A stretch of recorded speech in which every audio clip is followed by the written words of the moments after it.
Yo, what's going on YouTube? It's your boy Jan Moses, back here with another MyTeam video. Now, before we get into today's topic of conversation, I wanted to apologize in advance if I come across as low energy in this video. I have not been feeling well over the last day or so, and this morning in particular was really rough. I had to call out from work, and I never do that. I don't like doing that, and so I'm frustrated about that, on top of me not feeling well, but I'm hoping that I'll feel better within the next day or so. Just been dealing with awful migraines, but felt decent enough right now where I felt comfortable recording a video for you guys talking about Tuesday content and where I'd like to see it go in season 5 and hopefully in future seasons. Because to put it nicely, the content on Tuesdays in season 4 was pretty forgettable. And if you needed a refresher on what it is that we got on Tuesdays in season 4, every week we would get a set that was filled with diamonds, pink diamonds, and galaxy opals.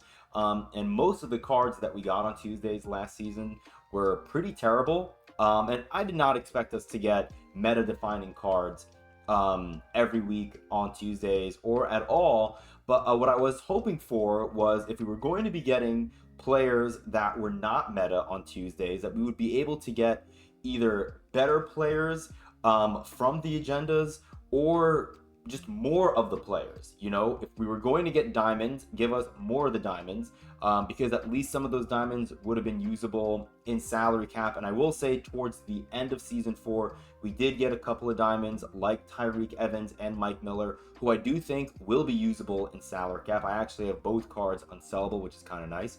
But for the most part, Tuesday content last season was awful, and it just felt like, you know, a set of content that wasn't really for anyone. You know, each of those sets that we got on Tuesday, if you locked it in, you would get a collectible. And I think after 5 weeks of locking in each of those respective sets, you would have all 5 collectibles, or I think it was 5 and not 6, but you would put all the collectibles that you needed into another set, lock that set in, and then you would get a free dark matter card. So I believe someone did the math on Reddit a few weeks ago, and I think if each set cost you a million or so MT, that's 5 million MT, and if it was 6 collectibles, maybe 6 million MT was potentially required for you to get that dark matter card. And I feel like that might have even been on the lower end, because people weren't ripping packs all that much on Tuesdays. And so those galaxy opals that you were chasing, even though they were undesirable, probably still went for a semi-decent amount if you're willing to pay, because the people who were paying for those opals weren't paying for them to play with them. They were paying for them to put them towards the lock-in. So yeah, all in all, really, really frustrating content last season on Tuesdays. But I'm really hoping that we get content that is more consumer friendly, more player friendly in season 5 and moving forward. And you may be wondering why I'm showing the Dark Matter Austin Reeves card, who you can get from paying $10 for the Pro Pass. I'm not trying to imply that I want Tuesdays to be for the money spenders. I really want to push this narrative that 2K needs to follow what they did in season 5 last season and replicate that this season when it comes to Tuesday content. And that's why I'm showing Dark Matter Austin Reeves, because on February 27th, 2024, the first Tuesday of season 5 in NBA 2K24, we got our first set of fully grindable Tuesday players in the form of the Rush set. Rush 1 was headlined by Galaxy Opal Austin Reeves. He was my first Galaxy Opal card last year, and I fondly remember using him in Clutch Time Online and cooking people with him. The agendas weren't necessarily super easy. I do believe we had at least one online agenda in the set of agendas that we got for Rush every single week. But we got some decent players overall from the Rush set, and the nicest part was that all the players that we got were free. Like, we could grind the entire set. If you wanted to spend money on packs, you could as well. But you could see here, over the course of the season, we had 5 weeks of Rush content, and we were able to earn all these Galaxy Opals. Dennis Rodman, Andrew Wiggins, Danny Granger, James Worthy, and Austin Reeves.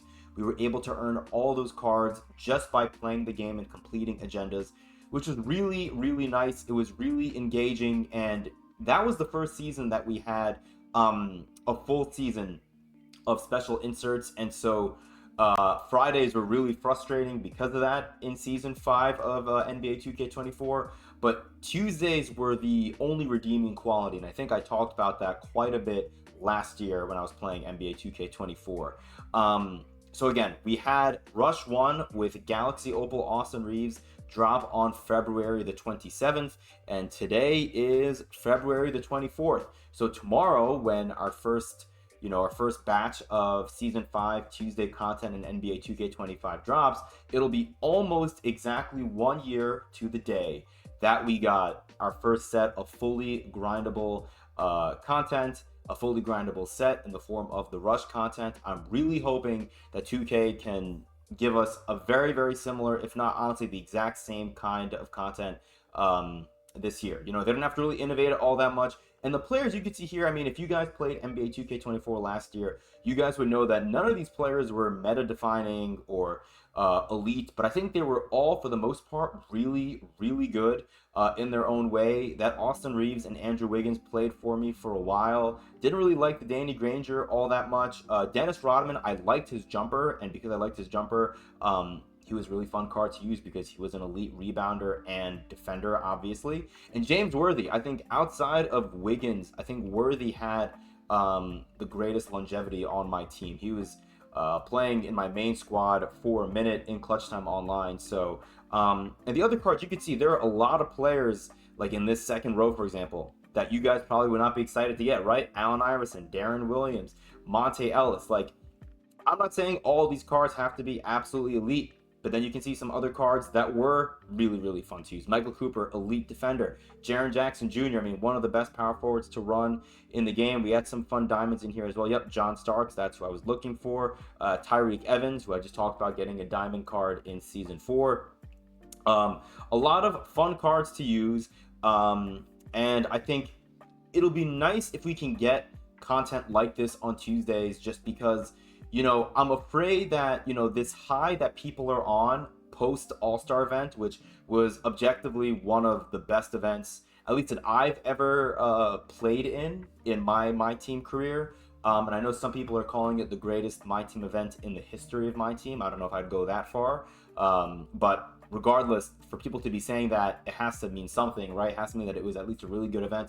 We're seeing former content creators like DBG and Evan Tanaka, who walked away from the NBA 2K MyTeam content creation streets, making a comeback, even if it's not on a full-time basis. Just to see them come back and make videos on the game, I think is good PR for the game. It's a good look for them. But this level of hype is only going to stick around for so long. And if 2K goes back to giving us content like we had in Season 4, before the All-Star break, I think we're in trouble. And we're going to go back to where we were at the early parts of Season 4, where people were genuinely and generally down on the state of MyTeam. And I think a good way to capitalize on this positive momentum, and with people like DBG, who is coming back and wants to, I think he's trying to upload videos on the budget tier cards, which is kind of like his bread and butter, right? Well, I'm sure people like DBG would be very happy if we got content like this Rush content in Season 5 on Tuesdays going forward. And it wasn't just Rush. We had Rush in Season 5. I believe we had Bold in Season 6. And then we had Spark in Season 7.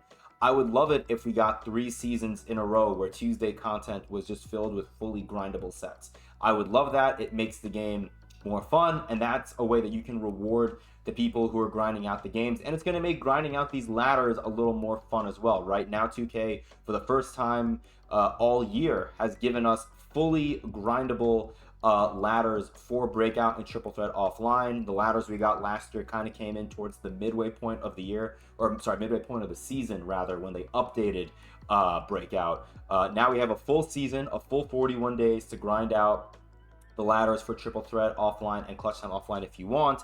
And so yeah, hopefully we'll get Tuesday content that we can grind while we're grinding out those ladders as well.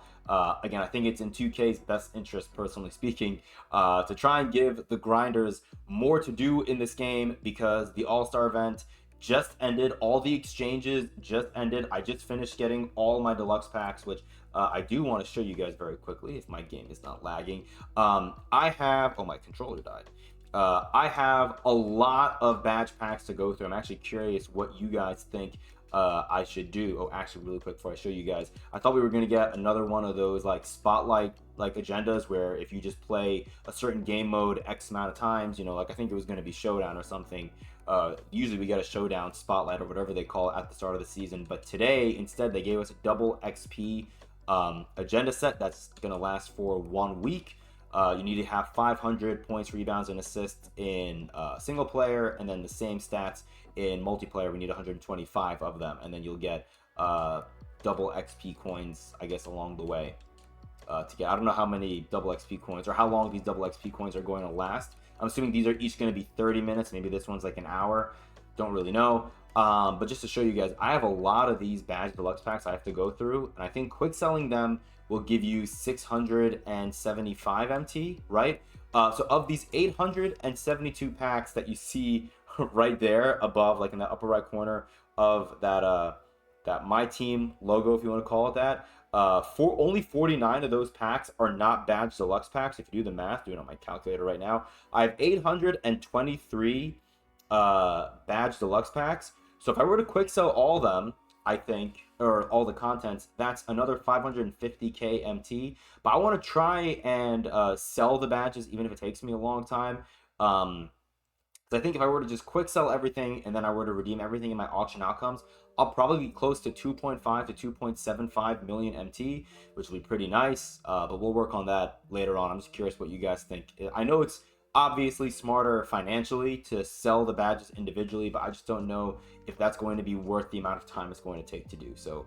But yeah, let me know, I guess, down below what you guys want to see in terms of 2K content going forward. Again, I think getting a set like the Rust set in Season 5 on every Tuesday like we had last year doesn't really hurt 2K all that much. I think it's going to help them keep the people who came back last week around for the entirety of the season, and then you can still put your 100 overalls out on Fridays with like a 0.000000001% chance of coming out of packs. You'll still be able to make your money in that regard, and then people I think will, you know, at least stick around and enjoy playing the game at least on Tuesday. So yeah, appreciate you guys. Once again, I apologize if I was a little lower energy in this video. I'm actually fading a little bit right now. I need to go take a nap. But yeah, love you all. Hope you're having a good start to your week. And until next time, I'll see you later.